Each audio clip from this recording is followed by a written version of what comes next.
barulah ketika itu dia teringat untuk tunduk kepada Allah, untuk beribadat di rumahnya di masjid. Jadi syukurlah banyak-banyak tuan-tuan, kerana kita dipilih lagi, diberi taufik oleh Allah untuk kita mulazamah istiqamah tiap-tiap hari kita, tiap-tiap malam kita di rumah Allah. Malam-malam macam ni, tiap-tiap malam kita menghabiskan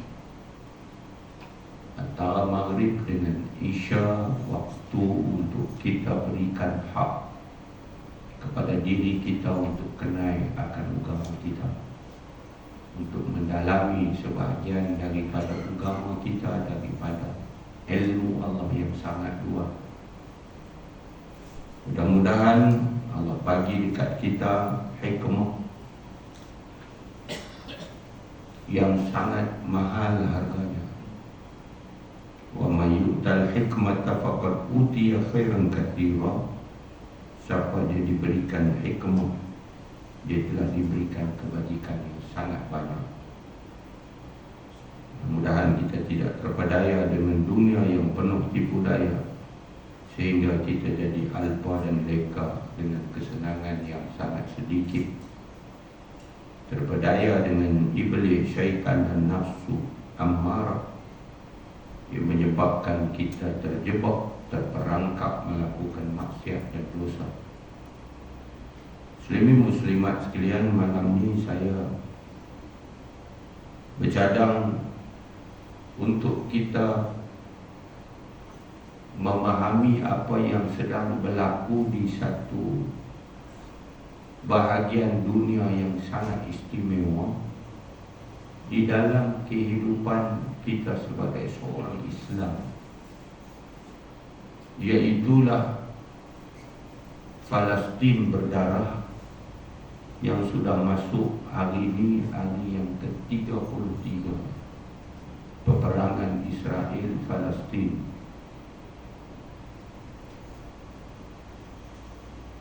Sebenarnya isu Palestin bukan adalah isu Palestin, rakyat Palestin, bangsa Arab yang dipilih oleh Allah menghuni bumi Palestin. Tapi isu Palestin ini sebenarnya isu umat Islam yang sedang mewakili seluruh dunia Islam mempertahankan tanah suci umat Islam yang telah sabit di dalam Quran dan juga di dalam hadis. Bumi ini telah disahkan oleh Allah dan di dalam fakta sejarah yang jelas sebagai bumi paling lama Anbiya, bumi Nabi-Nabi, bumi yang diberkati. Allah kata subhanalladzi asra bi'abdihi laylan minal masjidil haram ilal masjidil aqsa alladzi barakna hawlahu linuriyahu min ayatina innahu huwas samiul basir. Maha suci Allah yang telah memperjalankan hamba-Nya yakni Nabi Muhammad pada satu malam daripada Masjidil Haram di Makkah ke Masjidil Aqsa di Palestin, yang kami berkati di sekelilingnya, supaya kami tunjukkan kepadanya sebahagian tanda-tanda kebesaran kami. Sesungguhnya Allah Maha mendengar lagi Maha melihat. Bumi Palestin adalah bumi yang diberkati kerana di sana ada Al-Quds, di sana ada Masjidil Aqsa. Nabi suruh kita ismayang di Masjidil Aqsa. Sahabat kata, nak pergi macam mana kalau dah tak mampu pergi? Nabi kata, hantar minyak untuk nyalakan lampu di Masjidil Aqsa, kirimkan minyak ke sana. Makna Nabi suruh kita pertahankan Masjidil Aqsa supaya dia terus menyala dengan cahaya di mana umat akan terus beribadat di dalamnya. Jadi solidariti umat Islam adalah sebahagian daripada usaha kecil kita untuk kita menyatakan kebersamaan dengan saudara seagama kita di Palestin yang sedang bermati-matian berjuang mempertahankan tanah Palestin dan Al-Aqsa. Tuan-tuan, muslimin dan muslimat sekalian, hari ini ada pihak-pihak yang nak keluarkan mereka bersama-sama dengan sebahagian kepimpinan dunia, nak keluarkan umat Palestin daripada Palestin. Ada pemimpin orang Islam di sana, tuan-tuan, yang sudah bersiap-siap untuk mengeluarkan orang Palestin di Gaza, dan Gaza akan dikosongkan. Ini memang menjadi hasrat Israel. Gaza akan dirampas, Gaza akan dikosongkan. Amerika telah jelas-jelas menyatakan janganlah Israel duduk lama di Gaza, maknanya Israel akan menduduki Gaza. Sedangkan umat Palestin di bumi Gaza telah nekat bahawa mereka akan mati syahid mempertahankan bumi Gaza. Mereka tidak akan keluar untuk meninggalkan bumi Gaza. Kalau tuan-tuan masih ingat, Israel telah mengedarkan risalah dan arahan mengosongkan Gaza di sebelah utara. Sebenarnya ramai yang tidak meninggalkan rumah. Mereka bertahan di Gaza, mereka bertahan di utara Gaza. Memang ada yang melarikan diri ke selatan, tapi ramai yang bertahan dan hari ini terperangkap di utara Gaza dan di bandar Gaza, dipanggil Gaza City. Tak kurang daripada 900,000 yang sedang terperangkap di dalam pertempuran yang dahsyat. Kerana sudah masuk hari ke-33, dikatakan Israel sudah berjaya memecahkan pertahanan Hamas, Brigade Al-Qassam, sehingga Gaza telah pun terbahagi dua. Dikatakan Israel hampir pasti mengepung Gaza. Dan ini bermakna tragedi penghapusan orang Islam Palestin akan menjadi kenyataan kalau sekiranya masih lagi belum berlaku campur tangan. Dunia Barat penuh dengan kepura-puraan. Amerika, Great Britain, Perancis, kuasa-kuasa besar dunia ini, tuan-tuan, mereka hanya retorik menyatakan mereka menegakkan hak asasi manusia, menegakkan keadilan kononnya. Tapi mereka tidak pun melihat bahawa apa yang sedang berlaku adalah kezaliman di atas kezaliman, penganiayaan yang tidak ada tolok bandingnya di dalam zaman moden ni. Peperangan moden yang sedang berlaku, sebagai contoh Ukraine bertembung dengan kuasa besar Rusia yang masih belum berakhir, tapi kelihatan Rusia akan menewaskan Ukraine. NATO masuk belah Ukraine. Rusia telah pun mengosongkan bandar-bandar Ukraine, memberikan masa supaya rakyat Ukraine keluar meninggalkan kediaman, mengosongkan pekan, tinggal hanya tentera-tentera yang akan bertempur dengan tentera Rusia.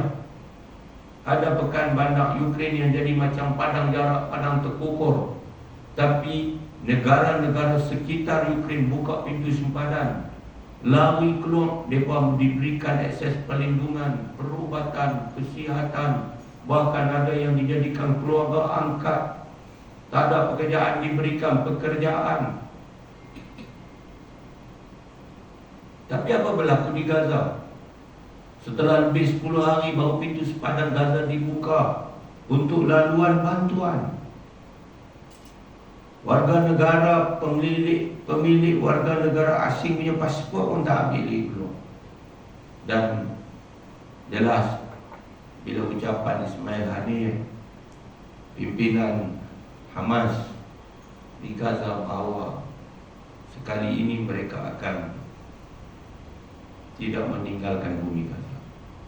Mereka sekali-kali tidak akan meninggalkan Gaza. Kalau mereka tahu kalau mereka keluar tinggal Gaza, mereka tak boleh masuk lagi dah.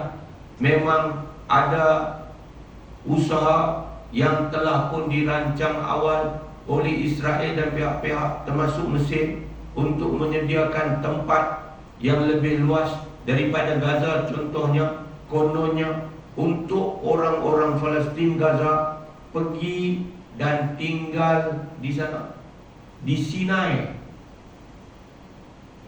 Tapi kalau mereka keluar, artinya mereka meninggalkan negara mereka, tanah tumpah darah mereka, tanah air mereka, dan mereka yang paling besar meninggalkan Al-Quds, meninggalkan Masjidil Aqsa. Tuan-tuan, orang Islam walaupun jauh daripada kita, dia adalah saudara kita. Orang Islam yang mengucap 2 kalimah syahadah, haram kita membiarkannya dizalimi. Kita tak boleh reda dengan kezaliman yang menimpanya. Al-Muslim akhul Muslim, la yazlimuhu wa la yuslimuh.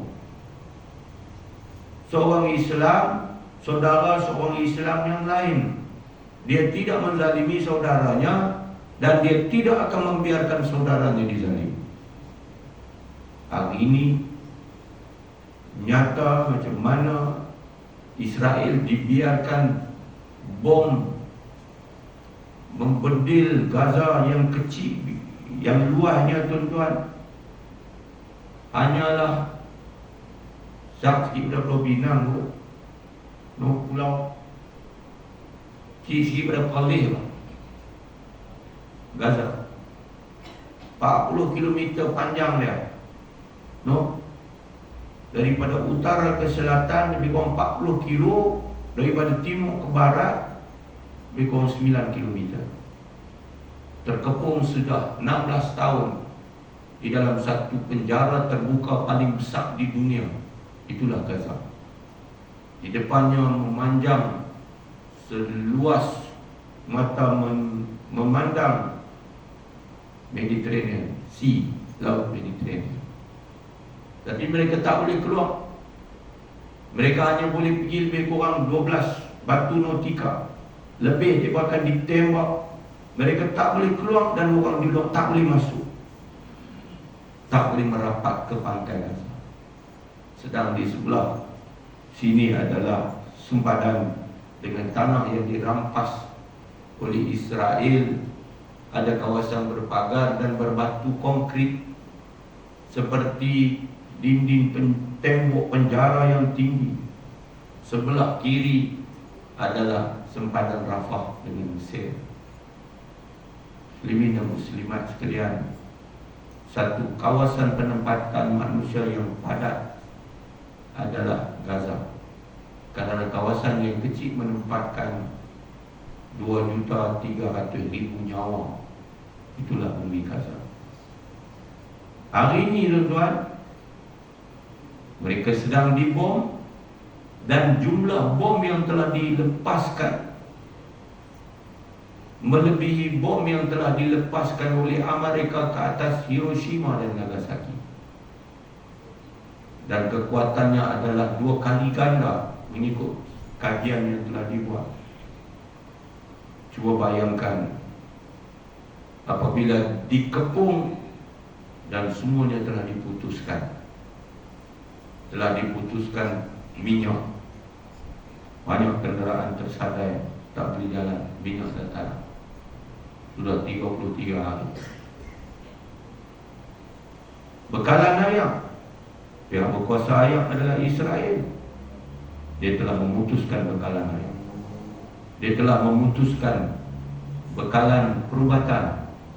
Dia telah memutuskan elektrik putus.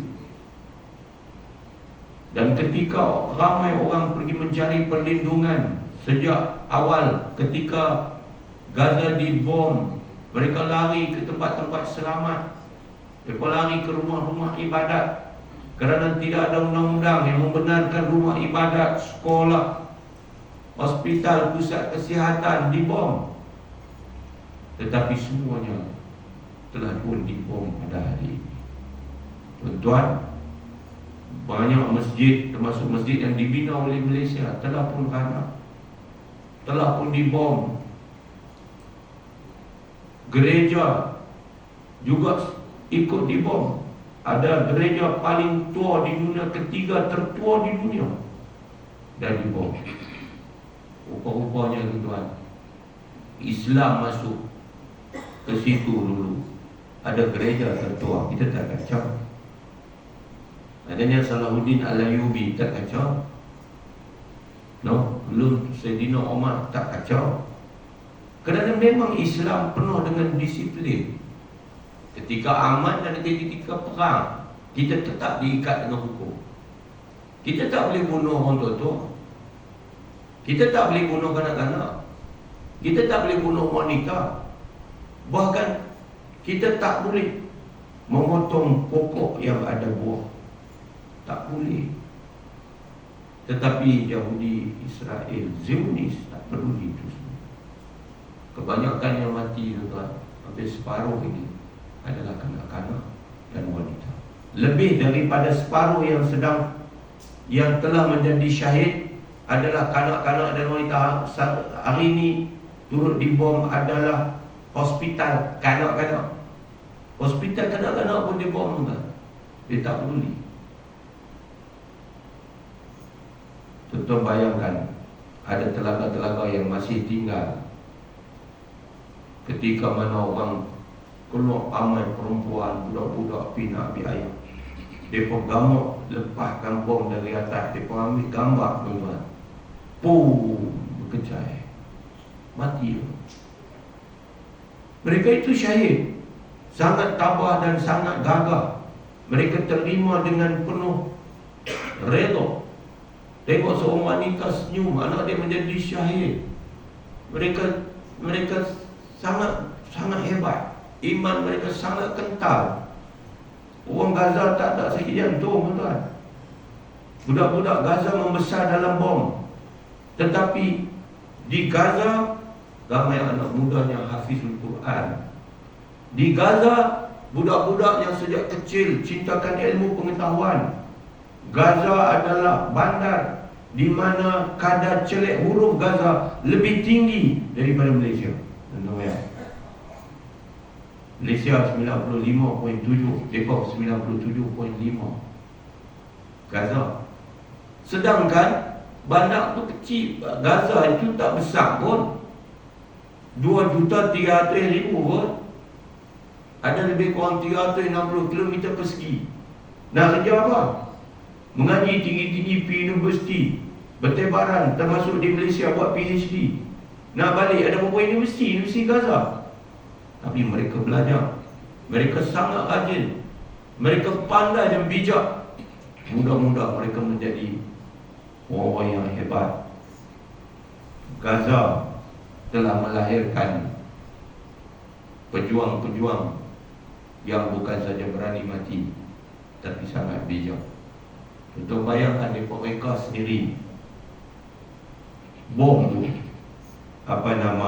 kita panggil roket, mereka daripada mula dengan berapa puluh kilometer saja boleh pergi. No? Mula-mula dekat, seberang tu boleh. Tapi lama-lama dia pergi 150, dia pergi 200. Lah dia boleh pergi 250 kilometer. Roket yang dicipta oleh Hamas. Dan bukti bahawa Israel tak sangka bahawa Hamas mempunyai kekuatan di luar jangkaan. Sepatutnya beberapa hari Hamas mesti tewas. Tapi sampai hari ke-33 Hamas masih bertahan. Tadi saya baca terkini daripada Gaza dalam akhbar Al-Arabiyah, Israel sedang membunuh ramai di pusat-pusat pelarian. Berapa kem pelarian yang telah di bom. Jabalia ada berapa 2-3 lagi saya baca dalam tulisan. Tetapi pejuang-pejuang Hamas telah pun membalas dengan menewaskan beberapa banyak dababat. Dababat ni apa nama, ketak-ketak kebal, dan membunuh sejumlah ramai tentera-tentera Israel. Tuan-tuan tengok ada satu klip dihantar tuan-tuan. Ada satu tentera Israel dengan kawan-kawan dia buat macam Rambo punya aksi. No? Dia ada senapang biasa dia dalam, dia angkat satu senapang yang dia punya peluru dia turun ke bawah tu. Dia gagah tuan-tuan, dia hebat, dia angkat kepala dia tembak. Dia terlupa bahawa Hamas bersedia dengan sniper. Sniper Hamas ni bukan kata laki-laki, perempuan jadi sniper. Punyalah mereka bersedia, wa'aidu lahum mastata'tum. Bersedialah kamu dengan sedaya upaya yang ada. Mereka ni duduk dan tembak dalam keadaan kawan tu bangun dan tembak, berjalan, pum, satu yang keluar, mati. Tuan-tuan, saya sedih kerana ada juga yang menyalahkan Hamas tanpa memahami bahawa kedudukan Palestin dan isunya sudah hampir dilupakan. Kalau Hamas tak ambil tindakan, Palestin sudah tidak ada di dalam peta. Sebenarnya peta Palestin sudah pun tiada.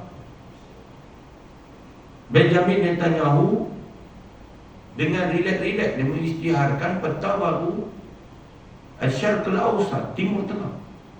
Sudah tidak ada Gaza dan tidak ada tepi barat. Dan hari ini kalau tuan-tuan baca, tuan-tuan ikuti, bukan kata Gaza yang telah dibom bertalu-talu lebih dahsyat daripada Hiroshima dan Nagasaki. Bukan Gaza sahaja yang telah menyaksikan umat Islam Palestin dibunuh di Gaza, tetapi ikut bernasib seperti Gaza adalah kampung-kampung di tepi barat. Mereka telah pun dibunuh, dihalau, keluar daripada rumah, tanah-tanah mereka dirampas. Kalau tuan-tuan tengok di tepi barat itu tinggal kecil je, tinggal sedikit saja penempatan yang ada. Sehingga hari ini Jordan, Menteri Luar dia kata, kami sanggup hatta termasuk berperang dengan Israel kalau Israel menghalau keluar rakyat Palestin di tepi barat. Tuan-tuan, sebenarnya kalau ikut kesatuan ulama, negara-negara yang menjadi jiran kepada Palestin dalam keadaan hari ini umat Islam Palestin dibunuh, disembelih, diperangi, mereka wajib mempertahankan saudara seagama kita di Palestin. Maknanya Jordan yang sempadan dengan Palestin, Mesir sempadan dengan Palestin, lagi Lubnan sempadan dengan Palestin, Syria, semua ni kena masuk mempertahankan umat Islam di Palestin. Tapi hari ini bukan kata masuk, dan hantar ayat pun tak berani. Ayat Palestin kehabisan ayat yang selamat diminum. Alhamdulillah hari ini ada bantuan yang masuk, dibenarkan oleh kerajaan Mesir melalui pintu Rafah. Tapi itu pun tidak cukup, kerana yang selamat hari ini adalah yang berhampiran dengan pintu Rafah. Yang lain semua tidak selamat, dan hampir boleh dikatakan tidak ada lagi tempat yang selamat di bumi Gaza. Sebab semua tempat terpaksa diterima hakikat pekerja-pekerja PBB pun menjadi sasaran. Sekolah-sekolah PBB pun menjadi sasaran. Sehingga hospital bukan Islam pun menjadi sasaran. Tuan, saya sedih melihat keadaan di mana Mufti Imam besar Masjidil Aqsa merayu, memanggil orang-orang Islam supaya menyambut panggilan jihad untuk mempertahankan Al-Quds. Mana dia negara-negara yang kaya dengan kekayaannya? Tuan, kalaulah Hamas tidak mengambil tindakan 7 hari bulan Oktober untuk menyerang Israel, maka tentulah pada bulan November ini berlaku satu lagi sejarah di mana Saudi akan menandatangani normalisasi dengan Israel. Tanpa kita sedar, tuan-tuan, negara-negara Arab mula melupakan Palestin. Siapa biasa pergi Saudi dulu dengan pergi Saudi setahun, 2-3 tahun ini, sejak Raja Abdullah. Tuan-tuan, dulu kalau siapa pergi dulu, kita akan dengar doa kunut, apalagi dalam Ramadan yang lalu meriah dengan doa Palestin. Tapi kemudian bila naik Raja Muhammad Ibn Salman, maka modernisasi telah berlaku dengan hebatnya di Saudi, termasuklah isu Palestin hilang. Tuan-tuan, dia hampir tanda tangan. Cuma setelah masuk minggu kedua peperangan hari itu, putra Salman,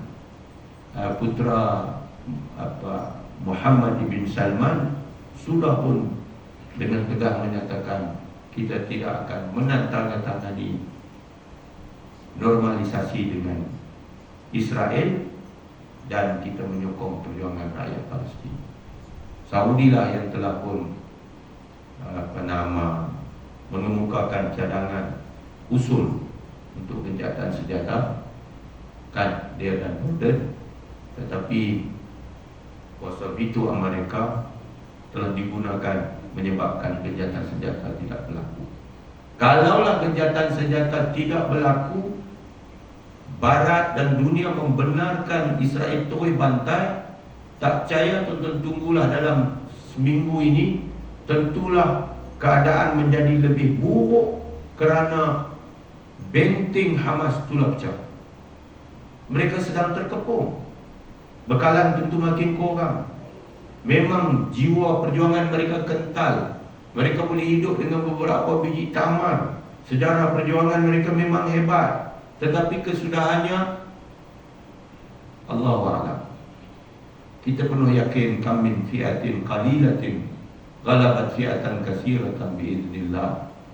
Berapa ramai golongan yang sedikit menang dengan golongan yang ramai dengan izin Allah. Dalam keadaan yang dua ada ini, hanya pertolongan Allah sahaja yang menatijahkan natijah luar biasa. Memang kita tak syak kepada keberanian, kehebatan pejuang-pejuang Hamas. Tuan-tuan, dia seorang lawan 10 orang, sampai akhirnya dia mati syahid. Kalaulah kumpulan istishhad berani mati ni, tak berani keluar, macam mana dia boleh pergi? Tuan-tuan, nak naik paraglider, bunyi dia gam punya derai, pergi pelan dia sekarang. Dia boleh bawa kawan dia seorang di belakang, hak belakang bawa senapang, dia bawa paraglider. Mereka boleh masuk dan menawan pos-pos kawalan tentera Israel, membunuh sejumlah tentera dan menawan 200 tawanan perang. Tuan-tuan, dikatakan pejuang-pejuang Hamas telah masuk sejauh Gaza. Sekali Gaza tu 40 km. No, di Gaza tu daripada sempadan lebih 40 km dia masuk.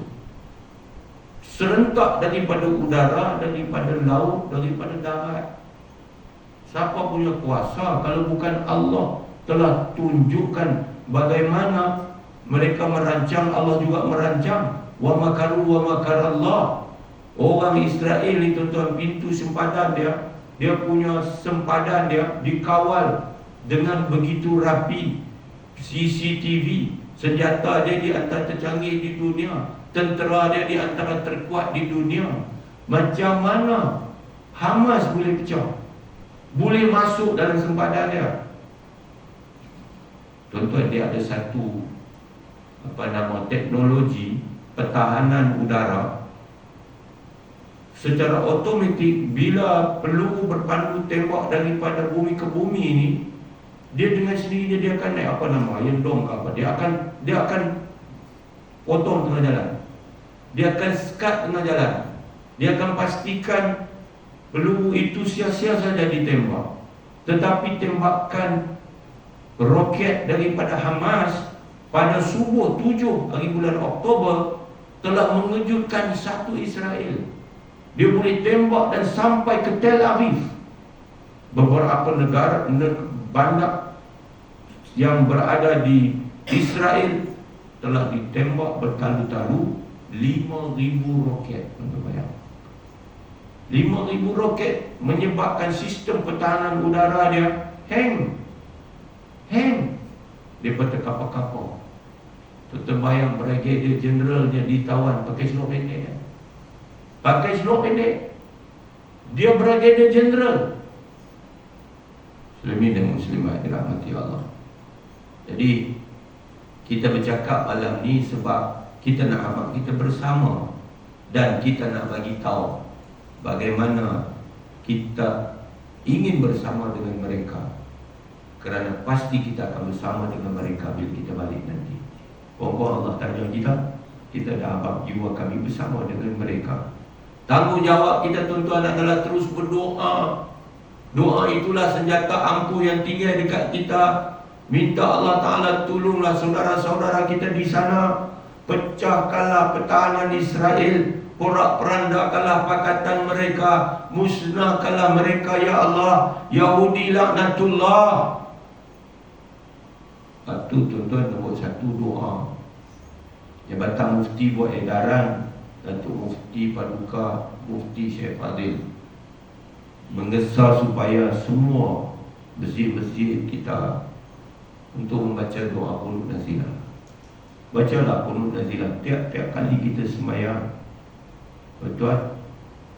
Bahkan kita yang duduk jadi makmum di sujud yang terakhir, kita boleh lintaskan dalam hati, bukan cakap, bukan sebut di lidah, lintas dalam hati. Ya Allah, menangkan Palestin. Ya Allah, musnahkan, kalahkan Israel. Lintas dalam hati. Muslimin muslimat dirahmati Allah Subhanahu wa ta'ala sekalian. Yang kedua tuan-tuan, selain daripada normalisasi itu dibatalkan, sebab ada beberapa negara, kalau tuan-tuan perasan, telah pun melakukan normalisasi. Sebab tu hari pemimpin-pemimpin Arab, bahkan Liga Arab ni dikatakan hampir menerima Israel menjadi ahli Liga Arab. Tidakkah mengarut macam mana negara-negara Arab menerima Israel sebagai ahli Liga Arab? Tanpa kita sedar, banyak negara Arab telah melakukan normalisasi, ada hubungan dagang dan sebagainya. Tuan-tuan, Mesir dah lama ada kedutaan Mesir di Kairah. Jordan pun dah lama, sebab mereka itu terperangkap dalam perang dulu. Tapi ni yang baru-baru, Sudan, Morocco, Bahrain, UAE lagi dahsyat tuan-tuan. Dia kaya, dan kekayaannya yang dahsyat dan hebat itu sedikit pun tak menyebabkan rasa kesiannya kepada Hamas. Dia kata dia menyokong Israel dan menganggap Hamas adalah pengganas. Negara kita jelas bersama banyak lagi negara. Turki umpamanya, tak apalah, Turki itu negara kuat, negara besar. Turki mengambil sikap dengan jelas, menyatakan seperti kita kata bahawa Hamas adalah pejuang yang sedang berusaha untuk membebaskan negara mereka daripada penjajah. Hamas bukan pengganas. Kerajaan Somalia yang miskin itu, dia kata kalau disembelih pun kami tetap tidak akan mengatakan Hamas adalah pengganas. Tuan muslimin muslimat dirahmati Allah Subhanahu wa ta'ala sekalian. Sebab tu saya sedih kalau ada orang kata, kenapa yang Hamas diserang? Kenapa Hamas jolok sarang tubuhan? Dah tahu kata kita ni sikit, dah tahu kata kita ni lemah, kenapa kita pergi lawan? Sedangkan kita tak baca dia punya sejarah dan senario yang terakhir. Pasal apa Hamas buat macam tu? Sebab kalau dia tak buat pun dia kena buat. Lebih baik dia mati berjuang daripada dia dihalau dengan mudah. Dia dapat dah report laporan bahawa selepas perayaan yang sedang disambut di Israel hari itu, sebelum 7 Oktober, Israel memang akan merangi besar-besaran Gaza. Jadi sebelum mereka diserang, lebih baik mereka ofensif. Sebelum tu tak pernah mereka masuk dalam peperangan seperti ini. Kali terakhir berperang dengan Israel, berperang secara besar-besaran adalah 50 tahun yang lalu. Hal lain perang kecil-kecil tuan. Tapi memang ada peperangan, berlaku pertempuran. Tetapi tak pernah berlaku pertempuran yang sebegini dahsyat. Tak pernah. Contoh bayangkan dalam 1 jam 100 serangan jet, peluru yang ditembak daripada jet dihantam. Dalam sejarah belum pernah berlaku. Tonton tengok hari ini dari atas macam mana keadaan bumi Gaza. Saya yakin dan percaya bahawa ramai yang sedang berada di bawah runtuhan. Sebab berdasarkan peperangan dulu, apabila berlaku sahaja kejahatan senjata, baru mereka akan pergi cari. Barulah mereka boleh cari. Lah ni mereka hanya boleh dapat sebahagian saja. Ramai lagi yang berada di bawah. Pasal apa? Pasal Gaza ini bangunan tempat tinggal itu tinggi-tinggi. Satu keluarga dia bina satu bangunan, dia macam Mesir lah. Dia tinggal di atas, anak dia menikah tambah, anak dia menikah tambah, anak dia menikah tambah. Jadi bangunan jadi tinggi. Sebab itu bila dia tembak, Israel tembak, habis satu keluarga. Itu yang mati 30 orang, 40 orang daripada satu keluarga. Sebab satu bangunan itu memang menjadi kebiasaan di negara Arab, keluarga mereka. Satu keluarga mati semua. Muslimat dirahmati Allah. Dikatakan lebih daripada 140,000 bangunan. Ini data lama dah, yang telah pun runtuh, dan banyak lagi yang sudah tidak selamat didiami kerana tembakan peluru berpandu. Muslimat dirahmati Allah. Jadi tujuan Hamas selain daripada untuk menyekat daripada Palestin itu hilang dari peta, adalah untuk menyedarkan masyarakat Islam di dunia ini tentang pengkhianatan sebahagian daripada negara umat Islam untuk melakukan normalisasi dengan Israel. Kita konsisten sejak dulu tuan-tuan. Kita Malaysia yang kecil ini konsisten sejak dulu. Kita tidak pernah mengiktiraf Israel. Sampai hari ini pun dalam pasport kita tak boleh pergi negara Israel. Israel nak masuk sini, mereka tak boleh masuk atas nama Israel. Mereka mesti menyamar, mereka pakai anak hak online yang boleh masuk dalam Malaysia. Kalau tidak, tak boleh. Itulah pendirian kita. Dan kita masih ingat jasa Tunku Abdul Rahman yang telah pun dengan usahanya tertubuh OIC 57 buah negara Islam. Tetapi sayangnya kita tinggal OIC sampailah ke saat ini. Tuan muslimat sekalian, jadi yang kedua, selain daripada berdoa, tanggungjawab kita adalah membantu saudara seagama kita dengan apa yang ada daripada bantuan yang boleh kita salurkan. Nabi SAW dalam sebuah hadis yang sahih diriwayatkan oleh Al-Imam Bukhari daripada Zaid bin Khalid Al-Juhani radhiyallahu anhu, Nabi kata, man jahaza ghaziyan fi sabilillah faqad ghaza. Wa man khallafa ghaziyan fi ahlihi bi khairin faqad ghaza. Maksudnya kata Nabi, siapa-siapa yang ia telah mempersiapkan keperluan orang-orang yang nak pergi berperang pada jalan Allah, maka orang yang tolong siap keperluan itu seperti telah ikut pergi berperang. Dan barang siapa pula yang menjaga keluarga orang yang berperang dengan baik, maka ia juga dianggap telah ikut berperang. Jadi kita duduk jauh di Malaysia, bro. Kita tak mampu nak pergi ke sana, tetapi kita boleh menghantar apa yang kita ada. Doa kita bersama mereka, sebahagian daripada ringgit kita hantar pergi sana.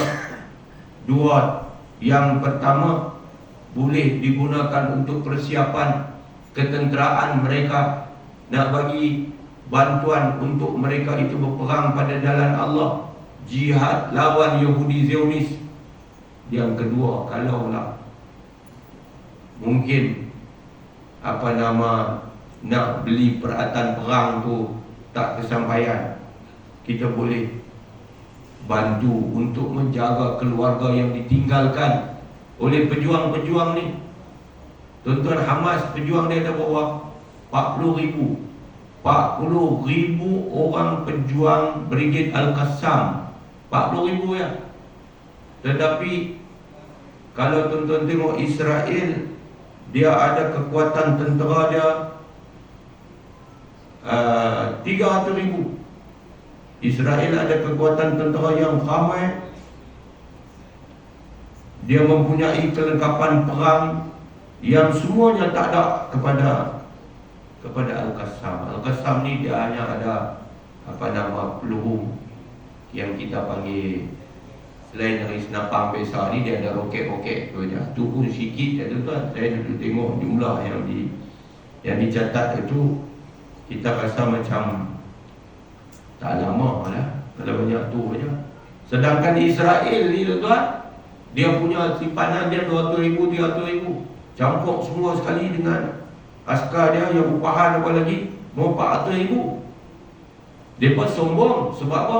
Sebab perang terakhir dulu, masa lawan dengan, sebelum yang terakhir itu, perang dengan negara Arab, yang Saudi terlibat, Iraq, Mesir, Jordan, Syria, Lebanon, negara Arab perang dengan Israel.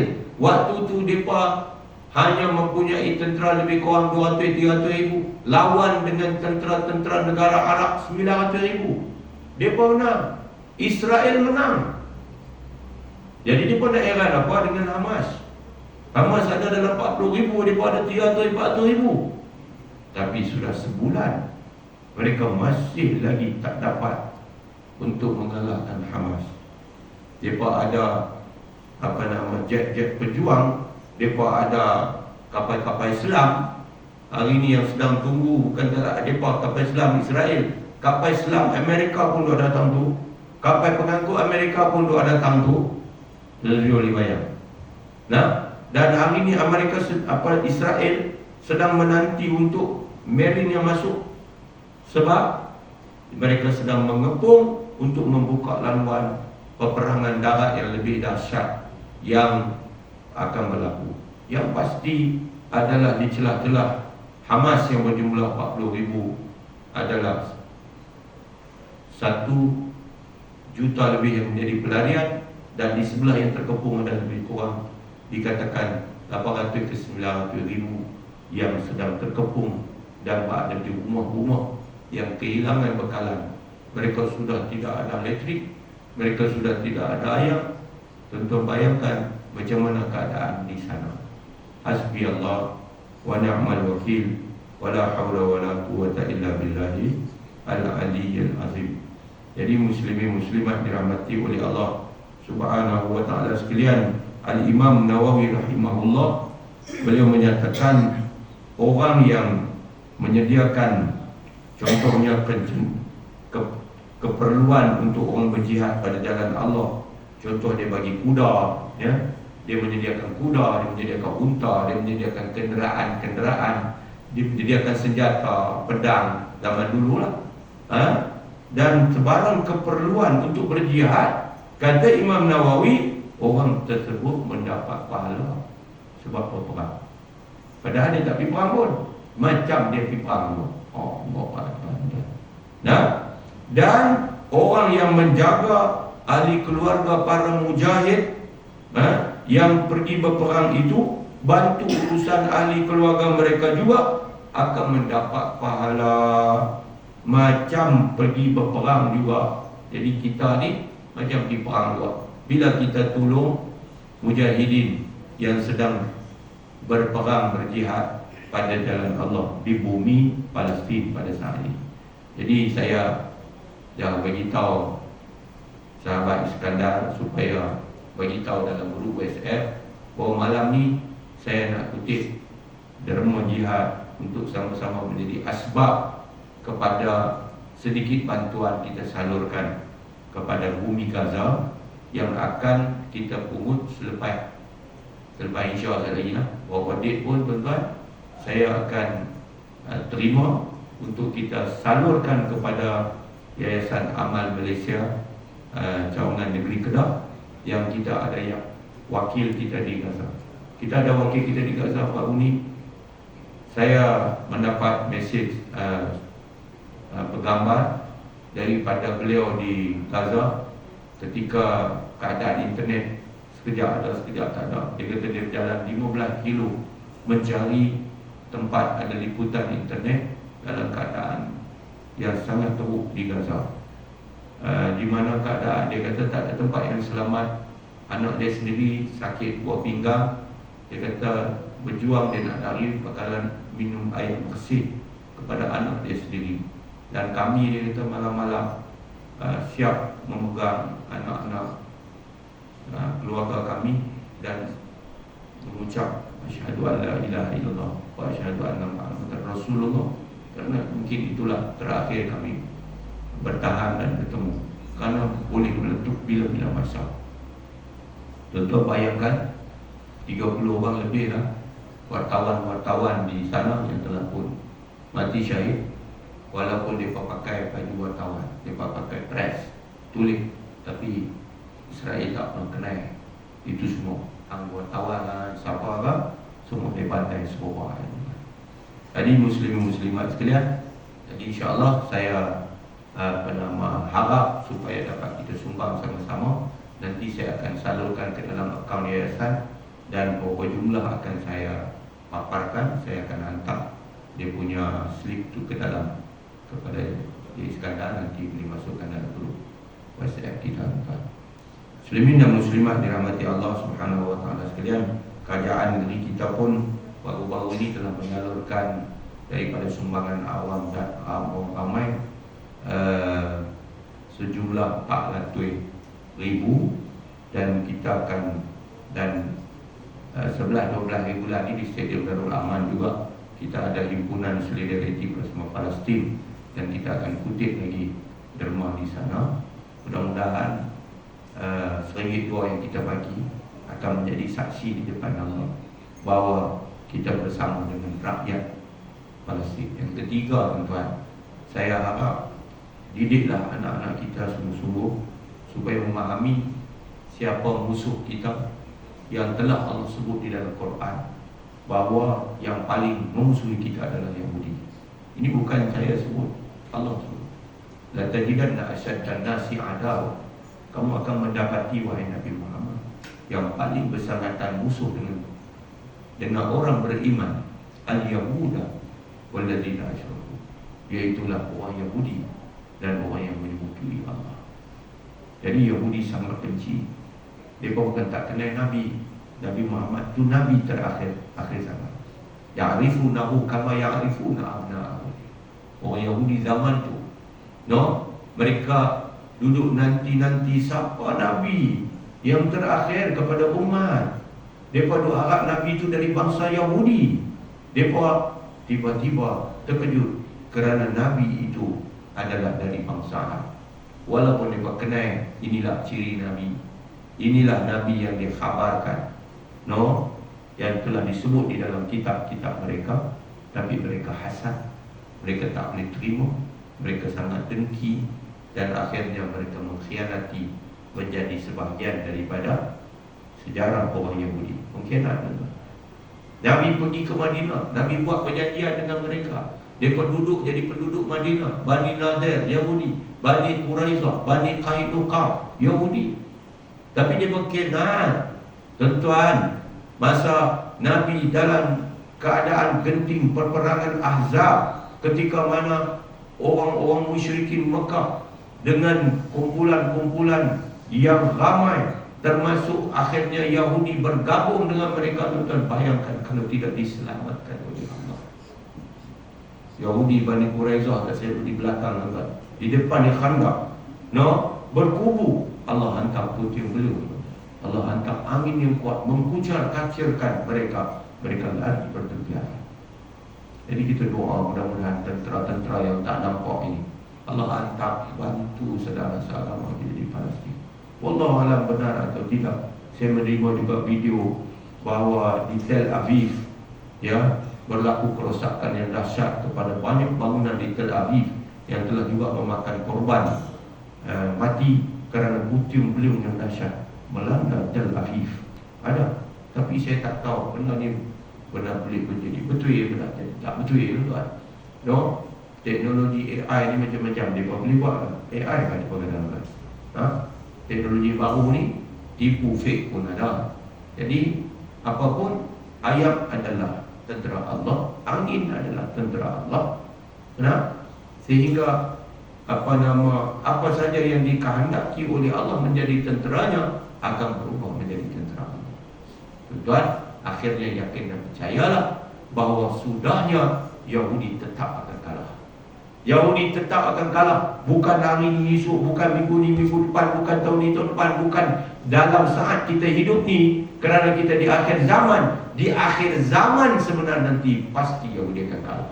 Di mana? Di bumi Palestin. Tentu adalah hadis sahih. Nabi kata tidak akan berlaku kiamat sehinggalah orang Islam bunuh orang Yahudi. Ni Nabi apa? Orang Islam akan perang dengan Yahudi, orang Islam akan bunuh Yahudi sehinggalah pokok kayu dan batu-batu akan bagi tahu, ya Abdallah, wahai hamba Allah, wahai Muslim, mai di belakang aku ada Yahudi, bunuhlah dia. Nabi apa? Yang tak akan habaq ada satu pohon, nama dia Al-Gharqad, satu batang pokok yang juga disebut sebagai pokok Yahudi. Nama dia Gharqad.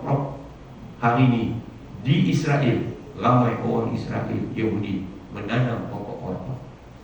Tentu di Mekah, tentu di Madinah, tentu akan ziarah Al-Baqi'. Baqi' duduk dekat dengan Masjid Nabi itu. Baqi' perkuburan Baqi', sahabat-sahabat dekat situ. Di situ dulu banyak pokok Gharqad. Sebab itu dipanggil Al-Baqi' Al-Gharqad. Di situ lah ni tak ada pokok Gharqad. Pokok Gharqad ditanam banyak di Israel kerana orang Yahudi percaya kepada hadis yang sahih bahawa pokok Gharqad tak akan habaq. Mereka duduk sembunyi di belakang pokok tu. Tapi tak apa, kita dah baca hadis tu. Esok kita masuk di Palestin, lawan dengan pokok Yahudi. Zaman tu bukan ada-ada. InsyaAllah Al-Malhamah Al-Kubra tu dikatakan zaman pertembungan akhir tu, sebelum kiamat nanti berlaku, pasti berlaku. Apa dia? Pertembungan orang Islam lawan orang Yahudi. Waktu tu kecanggihan teknologi mungkin sudah tiada lagi.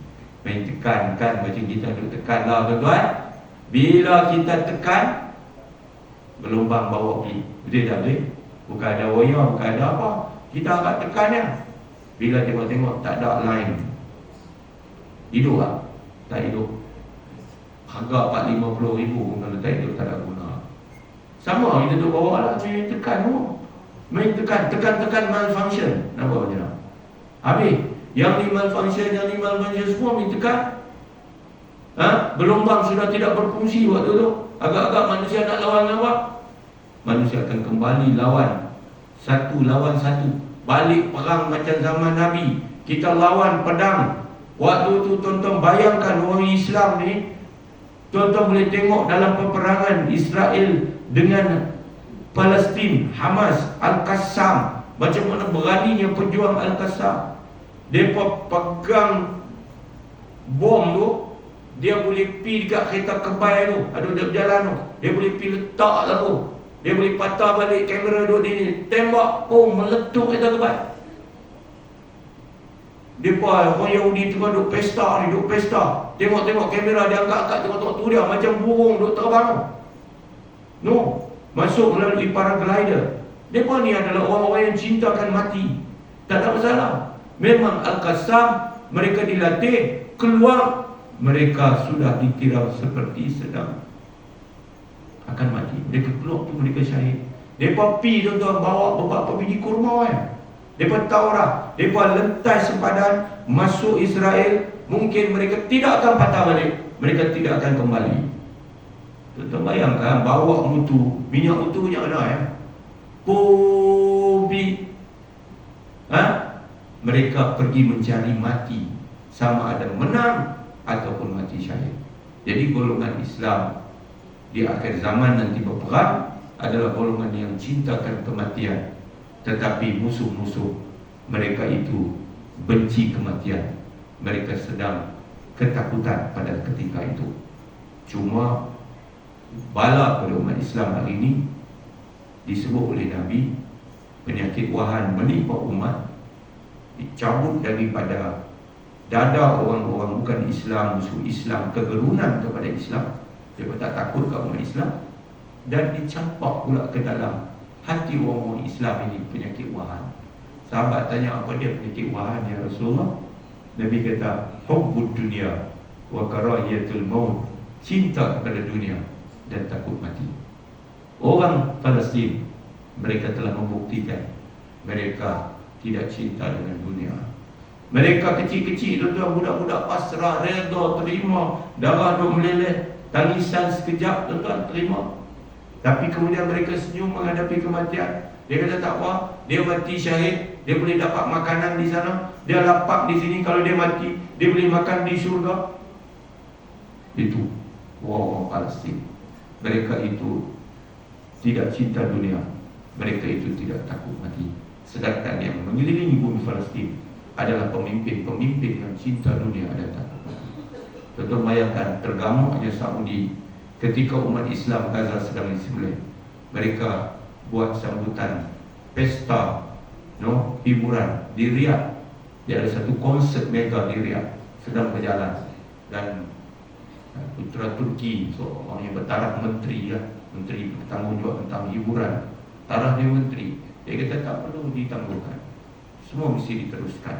Mereka tetap meneruskan, untuk berhibur, bergembira. Sedangkan umat Islam sedang dalam keadaan di mana kita berkongsi rasa sangat-sangat kecewa dengan sebahagian negara-negara kaya dan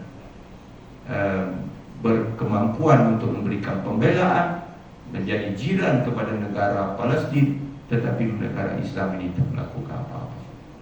Muslimin dan muslimat sekalian, terima kasih atas sumbangan tuan-tuan. Terima kasih di atas kebersamaan tuan-tuan bersama dengan isu Palestin. Mudah-mudahan isu ini terus hidup, sama ada kita mati ataupun kita menyaksikan dengan izin Allah Palestin mendapat hak mereka untuk hidup di dalam sebuah negara milik mereka sendiri yang merdeka.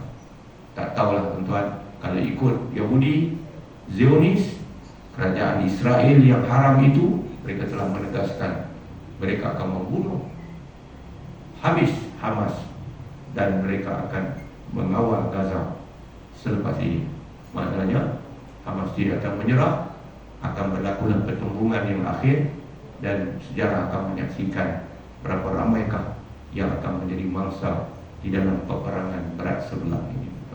Mudah-mudahan Allah kasihanlah kepada kita semua, dan mudah-mudahan kita semua akan bersama-sama untuk berjalan berarah di depan Allah untuk mendapat kemuliaan bersama dengan para syuhada, para salihin, para mujahidin di Palestin dan di mana-mana bahagian dunia, kerana kita bersama di dalam menjunjung tinggi ya'la kalimatillah.